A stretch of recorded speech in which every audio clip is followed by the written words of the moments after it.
धोखेबाज पत्नी। आदित्य नाम के एक लड़का था। आदित्य की शादी एक सुंदर सी लड़की सीमा से 8 साल पहले हुई थी। आदित्य और सीमा की दोस्ती एक प्राइवेट कंपनी में काम करने दौरान हुई थी।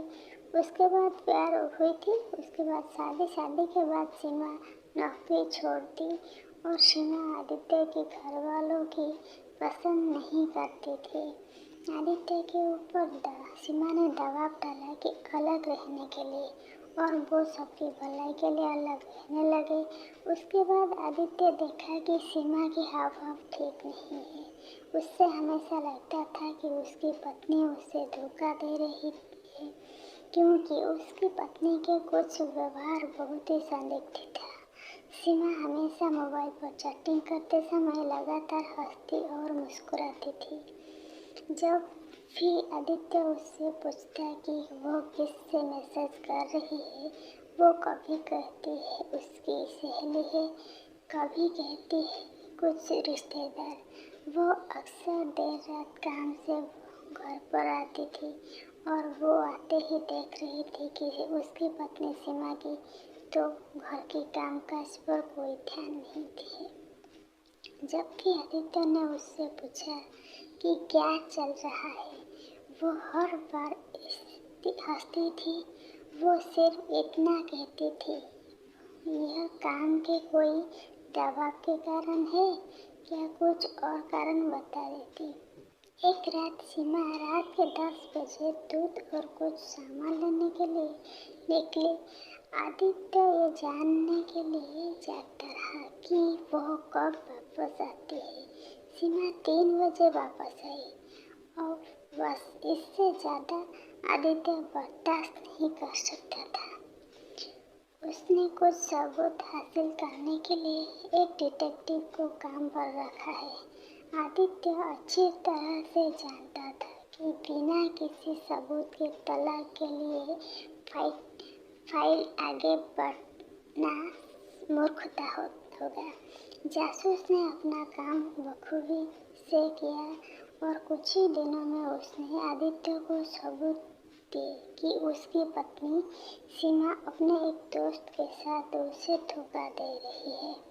आदित्य उसे तलाक देने के लिए तैयार था, लेकिन उसे सही समय आने का और उस पर हुए अन्याय का बदला लेने का इंतजार किया। उसकी पत्नी सीमा का जन्मदिन कुछ ही हफ्तों में था।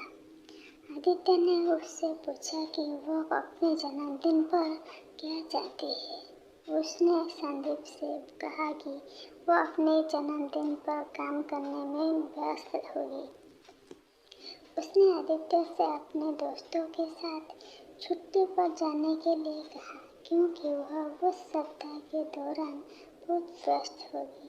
आदित्य को पता था कि वह वास्तव में क्या कर रही थी।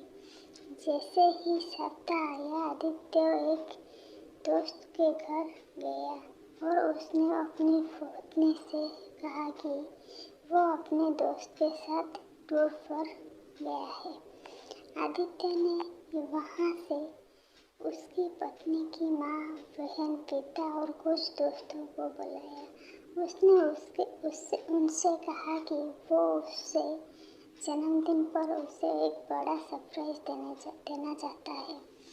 आदित्य ने उनसे कहा कि हम उसे सरप्राइज देने के लिए उसके कमरे में घुसेंगे। सुबह का समय था। घड़ी का समय 6:10 हुई थी। आदित्य अपने अपार्टमेंट के ठीक बाहर सभी से मिला।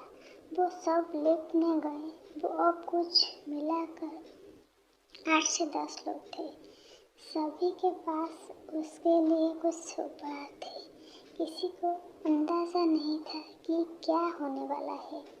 आदित्य ने सभी को जितना हो सके शांत रहने के लिए कहा। आदित्य ने दूसरी चाबी से अपार्टमेंट का दरवाज़ा खोला जो उसके पास थी। वो सभी आदित्य की पत्नी को सरप्राइज देने के लिए बेडरूम में घुसे और वहाँ वो दूसरे आदमी के साथ चैन से सो रही थी। उसके पिता ने सदमे में केक को फर्श पर गिरा दी। उसकी माँ और उसके भाई बहन और भी बहुत बड़ा सदमा पहुँचा। उसके भाई बहन को बहुत बड़ा सदमा पहुँचा। आदित्य ने ऐसा दिखावा किया कि जैसे वो इस घटना से काफ़ी टूट गया है और जैसे उसे कुछ भी पता नहीं था और उसके दिमाग में बस यही बात चल रहा था, इससे अच्छा जन्मदिन का तोहफा कोई और हो ही नहीं सकता जो किसी पति ने अपनी बेवफा पत्नी को दिया था। आई होप कि आपको इस कहानी बहुत ही पसंद आई होगी। जो पसंद आई तो प्लीज़ चैनल को लाइक शेयर सब्सक्राइब कर देना।